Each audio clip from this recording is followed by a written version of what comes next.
Bir seçim insanı zirvəyə, digər seçim isə uçuruma aparır. Bəs dostluq bu fərqi aradan qaldıra biləcəkmi? Əsasən bir-birinə zidd xarakterlərə, seçdikləri həyat yoluna görə fərqlənən iki insan. Əsər iki gəncin Mirayaz və Atabərkin dostluğundan və onların uşaqlığından etibarən ətrafına baş vermiş hadisələrdən bəhs edir. Seyid nəslindən olan Mirayaz uşaqlığından etibarən hər zaman düzgün yolda olmağa çalışan dürüst birisidir. O, məktəbdə dərslərinə xüsusi diqqət edərək intizamlı bir şagird kimi çalışır və 11-ci sinfi bitirdikdən sonra universitetə daxil olur.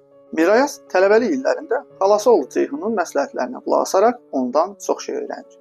Əsərimizin digər qəhrəmanı Atabərk isə uşaqlıqda çox cılız biri olduğundan həm yaşıdları tərəfindən həm məktəbdə, həm də kənarda dəfələrlə təzyiqlərə məruz qalır, hətta döyülür. Nəticədə özü də həmin nadic uşaqlara qoşulur və atası Cəsarət kişi tərəfindən sərt şəkildə cəzalandırılır.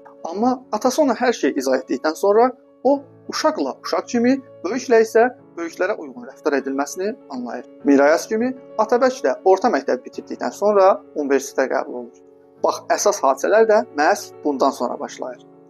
Atasının onun üçün tapdığı kirayə qaldığı evdən ayrılan Atabərk şəhərdə yenicə tanış olduğu həmyerlisi Bəhruzun onun üçün təşkil etdiyi kirayədə başqa uşaqlarla qalmağa qərar verir. Və beləliklə Atabərk günlərin birində otaq yoldaşlarının evdə tez-tez adını çəkdiyi, dayı deyərək adlandırdığı Valih adlı şəxslə tanış olur.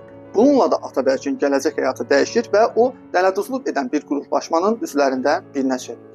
Bəs gələcək həyatda necə olur ki, bu iki fərqli insanın Mirayazla Atabərkin yolları bir arada kəsişir? Bütün bunları bilmək istəyirsinizsə, olduqca axıcı, gözəl və maraqlı süjet xəttinə sahib olan, eyni zamanda real hadisələrə əsaslanan Mircəb Abdullayevin Əks Qütblərin Dostluğu adlı kitabını mütləq oxuyun. Səhifəmi mütləq izlə, çünki kitabın ikinci cildi səhifəmdə part 2-də mütləq paylaşılacaq.